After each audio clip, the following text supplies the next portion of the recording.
Do you enjoy eating shrimp, the creatures that science has proven to be good for human health, protecting the heart, supporting bone and joint health, boosting brain function with anti-inflammatory and antioxidant benefits, and even improving male physiology?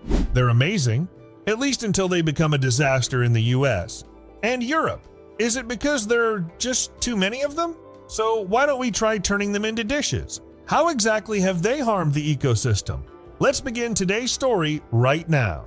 In Northern Europe, August is the season of paper lanterns, paper hats, folk songs, and long tables filled with bright red crayfish, the tradition the Swedes call the Crayfish Party, a festival that has become part of the culture across several Northern European countries. Eating boiled crayfish outdoors, hanging smiling moon lanterns, wearing funny paper hats, and singing loudly through the night.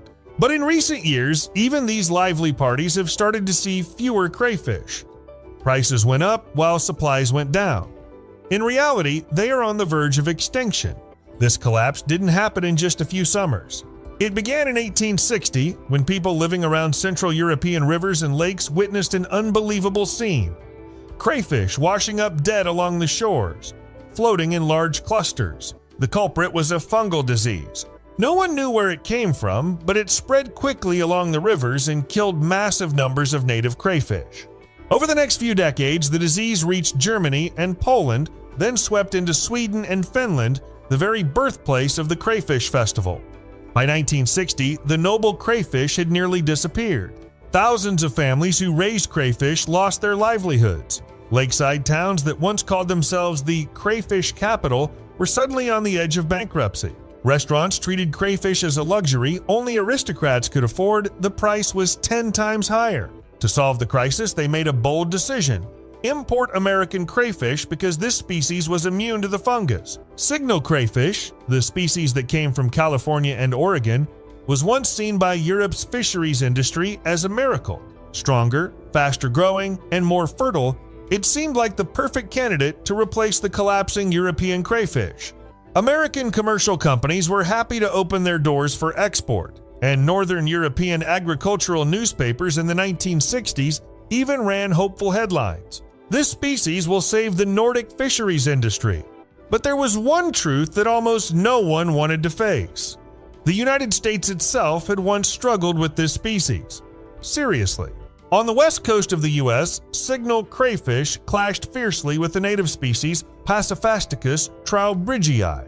They dug deep burrows that eroded riverbanks, destroyed riparian vegetation, and most importantly, ate salmon eggs, a sacred resource for many indigenous communities. California once described them with a very accurate line: the most efficient natural excavation engineers. The only difference was that America managed to control them through a commercial fishing system. Because of that, they never became a continental disaster, but Europe believed the opposite. They believed this American crayfish was disease-free, stable, and safe. At the 1967 Swedish Fisheries Conference, experts confidently declared, "Signal crayfish does not carry disease." Then in 1969, Sweden officially released the first batches of signal crayfish into Lake Vättern. And just like every past warning predicted, they truly created a disaster. If you think the first country to be devastated by invasive crayfish would be Sweden, the place that released them, you'd be completely wrong. Estonia was the nation that suffered the real catastrophe. This country sits right at the intersection of three infection routes: waterborne spores flowing down from Finland, smuggled crayfish from Russia during the 1980s and 1990s, and natural migration from the Baltic River system. On top of that, Estonia has the densest network of rivers and lakes in all of Northern Europe. As one expert from the Baltic Aquatic Institute said, if the disease reaches Estonia, consider the entire Baltic region infected. In 2008, the first signal crayfish was recorded in the Moose Jogi River. 2 years later, they appeared on the opposite side of the country far too quickly for a species that moves poorly, raising strong suspicion among ecologists that humans were involved. Since then, Estonia has been repeatedly hit by new species: marbled crayfish that reproduce asexually, spiny cheek crayfish that prefer fast-flowing water, and narrow-clawed crayfish that became secondary invaders. By 2016, 5 major outbreaks had spread across rivers and lakes. Ironically, that same year, the EU finally banned the farming of non-native crayfish far too late, because the disease had already outrun the law by at least half a century. In 2017, marbled crayfish were found right inside the discharge canal of the Baltic power plant, a location that strongly suggests illegal release. Spiny-cheeked crayfish appeared at the Pärnu River mouth soon after. After 2020, more than 20 Estonian water bodies were infected. And today, signal crayfish have spread across 28 European countries. It's hard to believe, but those harmless-looking signal crayfish were actually carriers of Aphanomyces astacei, the fungus known as the crayfish plague. This is probably the first time you've ever heard the words plague and crayfish together, right? Same for us. For European crayfish, this fungus is no different from cyanide. Once infected, they die almost instantly. But for American crayfish, the infection is so mild, it hardly affects them at all. As the disease spread through Estonia's lakes and ponds, the ecosystem started collapsing. If you've ever seen a house fall apart after losing its support beams, the condition of Estonia's waters looked exactly like that. Crayfish are the bottom cleaners that keep lakes open and flowing. When they disappeared, mud built up like an abandoned layer of dust. Oxygen levels dropped fast. Algae grew in thick mats, fish slowed down and eventually left. In some areas, fish populations dropped by as much as 60% in just 24 months. Not because the fish were sick, but because losing crayfish meant losing the one thing standing between them and total chaos at the lake bed. It didn't stop there. Noble crayfish were once widespread. They lived in more than 300 rivers, streams, lakes, and reservoirs spanning 15 administrative regions of Estonia. In Finland, they were considered part of national identity. In Sweden, they were deeply tied to the centuries-old crayfish party traditions.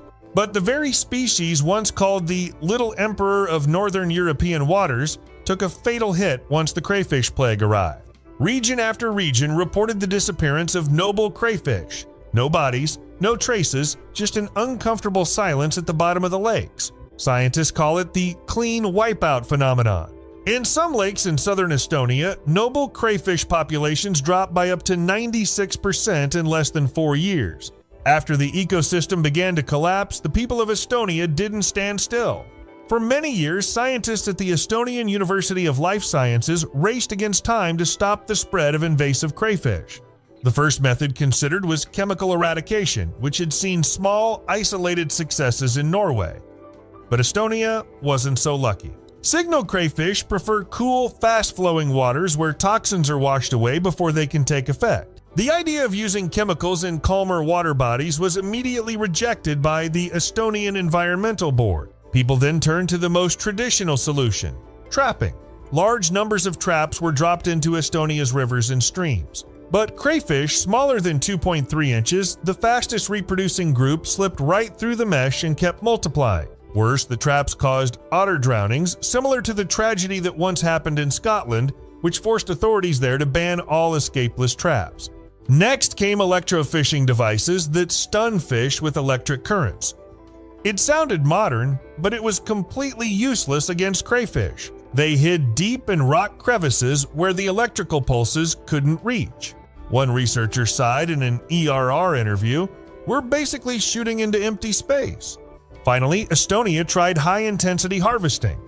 Thousands of invasive crayfish were collected, frozen, and sent to the Asvareen company to be processed as agricultural byproducts. But this strategy created a new problem. It distorted population data.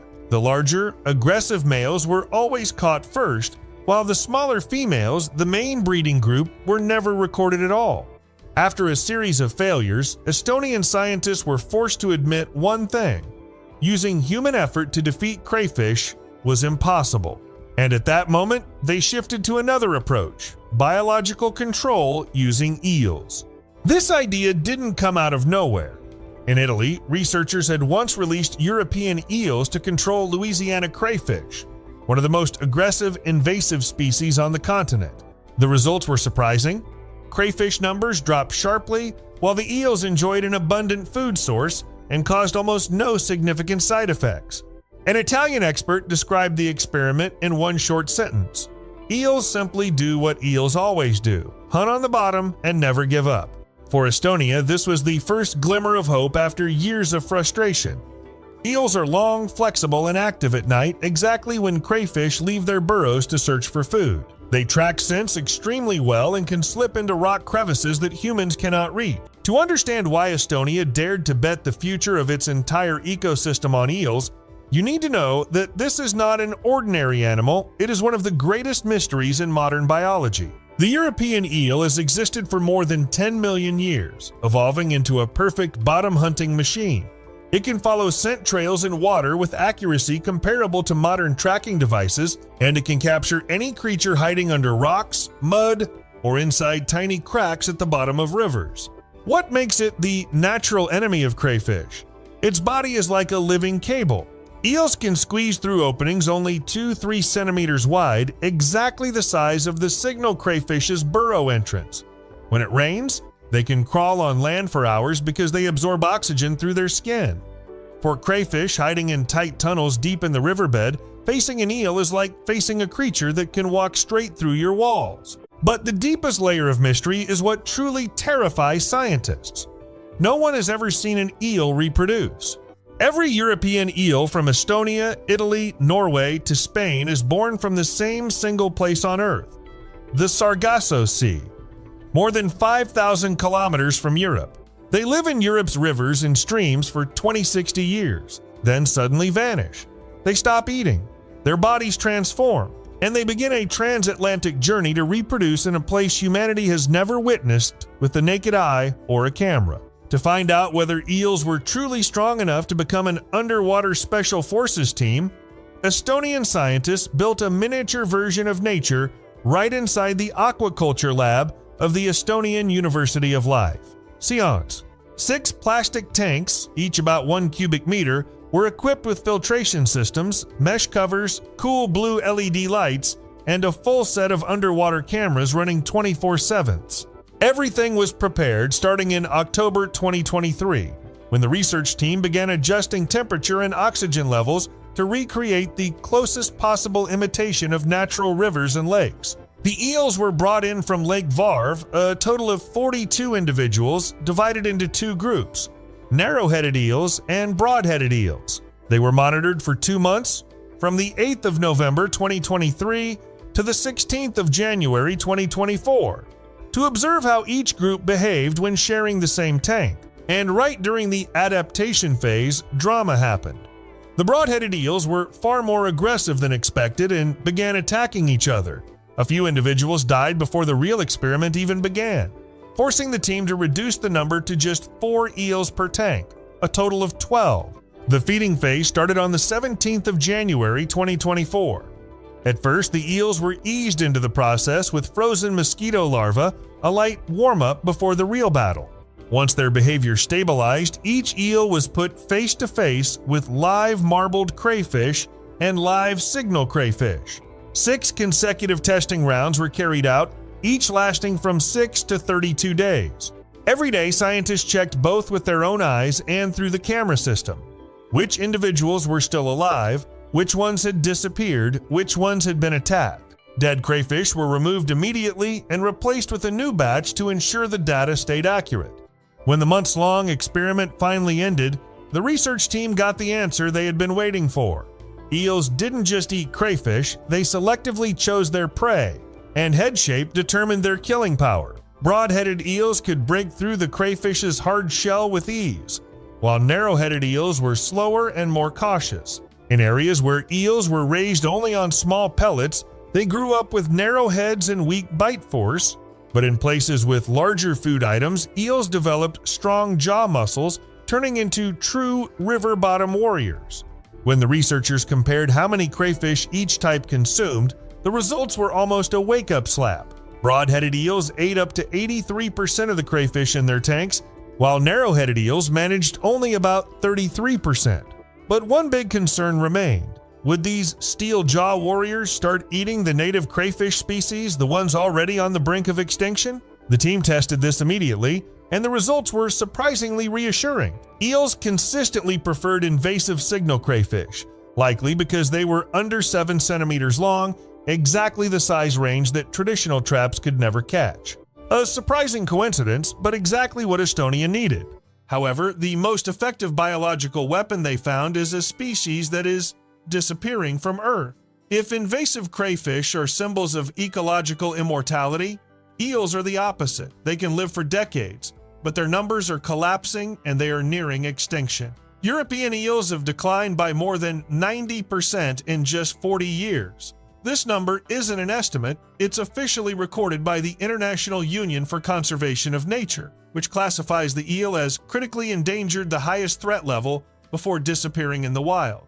One ecologist once said, "We might lose this species before we ever fully understand it," and he wasn't exaggerating. For thousands of years, humans had no idea how eels lived. Back in Aristotle's time, scholars believed the eel's 5 life stages were 5 completely different species. It wasn't until the 20th century that the mystery began to unravel. All European eels, from Estonia to Italy, from Ireland to Sweden, begin their journey in a single place, the Sargasso Sea in the middle of the Atlantic Ocean.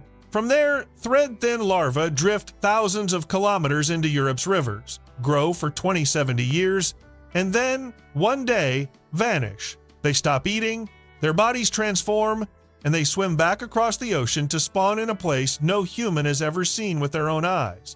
But in recent decades, that mystical cycle has begun to collapse. Hydropower dams block migration routes, pollution increases, parasites spread, and worst of all, glass eel smuggling to Asia, a black market worth more than $3 billion, has exploded. The result? Wild eel numbers have dropped to almost nothing. Europe has tried to save them at all costs. Since 2019, millions of young eels have been released into rivers and lakes in an attempt to rebuild the collapsing population. France alone released 1.2 million juveniles in an ambitious restocking campaign. Denmark released even more, 1.625 million eels, marking one of the largest restocking programs in Europe, costing more than $467,000 in just one season. This leads us to the crucial question that both Estonia and the rest of Europe must face. If eels can't save us, then who will save us from the crayfish? Is this the final attempt, or will Europe have to find a completely different predator? Share your thoughts in the comments below. Now let's take a look at how Switzerland deals with its eels. Returning to Switzerland, the country that released invasive crayfish first, even though the disaster erupted later, it still suffered severe consequences. From 2013 to 2016, the Swiss Crayfish Coordination Office carried out a completely unprecedented experiment. They installed 8 metal barriers along narrow streams in Aargau, Bern, and Obwalden. Each barrier was only 30-40 centimeters tall, but designed to be smooth like glass. With one simple goal, crayfish shouldn't be able to climb over them. But nature is never as simple as humans expect. After just a few months, surveillance cameras recorded scenes that left the entire research team stunned. Crayfish climbing onto land, walking around the barriers, then re-entering the water upstream as if they had been doing it their whole lives. Some individuals walked more than 5 meters across damp ground before returning to the stream. Others waited for the water flow to slow after rainfall, then slipped through gaps as if riding a natural elevator. The most terrifying ones were the true ninjas. Crayfish grabbed onto long strands of algae stretched by the current, swung across the barrier, and dropped onto the other side. A program expert reluctantly admitted, "Crayfish cross obstacles better than many fish species we've monitored for 20 years." Despite all this, after multiple technical adjustments, the barriers still proved to be the most effective tool. Switzerland had blocking 80–90% of crayfish in small streams. But they also blocked bottom-dwelling fish, triggering backlash from fishermen because the number of fish returning to spawning grounds dropped sharply. Some river sections lost 15–40% of their fish density in just a few seasons. Despite the controversy, Switzerland is still being forced to plan the construction of about 30 more barriers. And that's just the story of Switzerland and Estonia. Remember this, 28 European countries are now infected with signal crayfish. But you might be wondering, what exactly makes this invasive species so unstoppable that an entire continent is struggling against it? The answer lies in where they came from. In North America, signal crayfish and Louisiana crayfish grow up in brutal environments. Polluted waters, long winters, strong flow fluctuations, and dense predators. They are trained by survival conditions that European crayfish never had to face. So when they arrive in Europe with cleaner water, milder winters, and almost no natural enemies, they live as if they're on vacation. While native crayfish die off from even slight pollution, Louisiana crayfish stay healthy, keep digging burrows, eat bottom plants, eat fish eggs, and destroy habitats across entire ecosystems. The large tunnels they carve into riverbanks weaken the soil, cause erosion, increase flash flood risks, and even threaten nearby human infrastructure. From Switzerland to Estonia, from Finland to Germany, Europe is now realizing a bitter truth. This isn't just an invasive species, it's a survival machine shaped by North America over millions of years. But there is one question that, even today, very few countries dare to answer honestly. If invasive crayfish are already here, if they have already spread, and if completely eliminating them is no longer realistic, then why doesn't Europe choose to eat them, the way the United States once did? The question sounds reasonable, even practical, but in reality, the situation is far more complicated. In the U.S., signal crayfish are controlled through commercial harvesting because they are part of the native ecosystem, carry familiar pathogens, and do not introduce new biological risks. In Europe, however, turning invasive crayfish into a commercial product is seen as a double-edged sword. Once profit is involved, people gain incentives to keep them alive, farm them, and even transport them farther. That is no different from pouring gasoline onto a smoldering fire. Reality has already proven that this fear is not exaggerated. In Spain, where Louisiana crayfish were once legalized as food, the industry itself unintentionally turned an invasive species into an economic asset. When wetlands began to degrade and local populations declined, crayfish were quietly released into new river basins to keep profits flowing. There was no malicious intent, only economic interest. The result was that their spread accelerated far beyond all previous ecological forecasts. For countries like Estonia or Switzerland, the lesson is painfully clear. Once invasive crayfish become a common food source, you will never be able to control where it all ends. This is exactly why Europe finds itself trapped in a dilemma. If people do not eat them, the crayfish continue to destroy ecosystems. If they do eat them, they unintentionally protect their survival. Every option carries its own cost, and none of them is completely clean. In closed-door meetings among Northern European ecologists, the word most often repeated is not eradication, but damage control. It is a bitter acknowledgement that this battle has already passed the stage where total victory is possible. The deeper scientists dig, the more they realize that the problem is not the crayfish alone, but the way humans have reshaped ecosystems for more than a century. Thousands of small hydroelectric dams block migration routes for fish and eels, causing natural predators to decline. Intensive agriculture pushes excess nutrients into rivers and lakes, creating ideal conditions for omnivorous species like crayfish to thrive. Urbanization erases natural buffer zones along waterways areas that once served as the most effective biological defenses. In other words, long before American crayfish ever arrived in Europe, the ecosystem had already been weakened from the inside. A Finnish ecologist once put it bluntly, "Signal crayfish didn't break down the door. They walked into a house where we had already removed the hinges." Seen from that perspective, the crayfish crisis is no longer an isolated biological accident, but the inevitable outcome of countless small, seemingly harmless decisions made over many generations. In Estonia, what troubles many residents most is not just the loss of crayfish, but a deep sense of helplessness. The rivers still flow, the lakes are still there, but the spirit once tied to them has disappeared. Children grow up without ever knowing what it felt like to wade into cold water and set crayfish traps with their grandparents. Small lakeside festivals have lost their reason to exist. When ecosystems collapse, culture collapses too, just more slowly, and far more quietly. In that context, every new solution is viewed with both hope and fear. Chemical treatments were once hailed as a decisive strike, only to be quickly abandoned because of the risk of harming other species. Traditional traps give the impression that humans are at least doing something, yet their real impact is almost negligible. Barriers like those used in Switzerland show localized success, but at the cost of fragmenting the very ecosystems they are meant to protect. and eels, the final option, are both a source of hope and a stark reminder that Europe is now relying on a species on the brink of extinction to save what remains of its natural systems. What is most unsettling is this: none of these solutions can be scaled across an entire continent.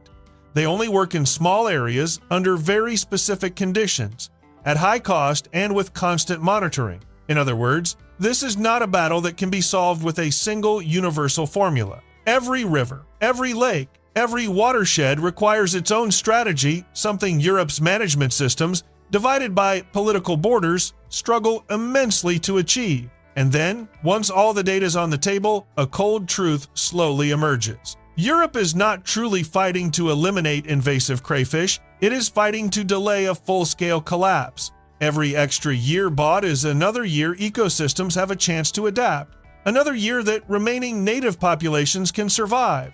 That is not victory, it is stalling. But in ecology, sometimes stalling is the only option humans have left. At that fragile boundary, the story of invasive crayfish moves beyond science and becomes a philosophical question about how humanity exists on this planet. Do we accept a world where every ecosystem must be endlessly patched with barriers, stocking programs, and increasingly complex interventions? Or do we learn to slow down and admit that not every mistake can be fully repaired?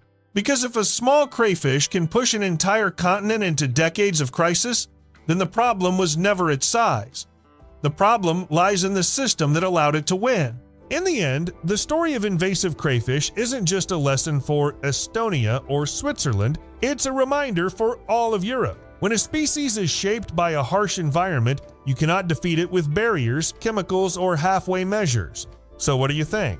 Should we use eels or the Swiss-style barrier system to eliminate this species? Leave a comment below, I'd love to hear your perspective. And if you enjoy thrilling ecological stories like this, don't forget to hit subscribe so you don't miss the next episodes.